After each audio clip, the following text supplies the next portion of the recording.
ভোটের গাড়ি সেটা আমরা জনগণকে একটু উদ্বুদ্ধ করার জন্য যে আপনাদের হাতেই সমস্ত ক্ষমতা এবং অতীতের মতো মানে আপনাদেরকে একেবারে বাইপাস করে এড়িয়ে গিয়ে সব ডিসিশন নিতে এখন থেকে সেই সময় চলে গেছে।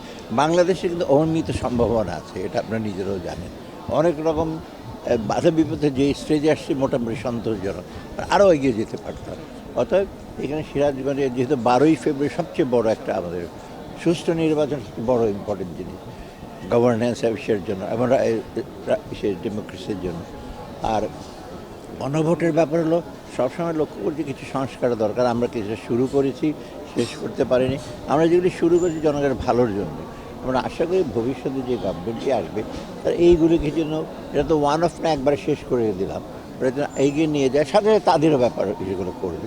তো এই জন্য লোকজনকে একটু কনসিয়াস করা, কারো ইনফ্লুয়েন্সে যেন না করে। আমরা যে বাংলাদেশের লোকরা কিন্তু যথেষ্ট বুদ্ধিমান। এবার আপনি যাকেই যে কোনো পর্যায়ে যান, নিজের বিচার বিবেচনায় দেশের জন্য ভালো, নিজের জন্য ভালো, সেই ব্যাপারে আমরা বলছি হ্যাঁ ভোট দিলে সংস্কারটা কোনো এক পেশে যেন না হয়, আমার তাদের পার্টিসিপেশন অংশগ্রহণ করে এটার জন্য আছে।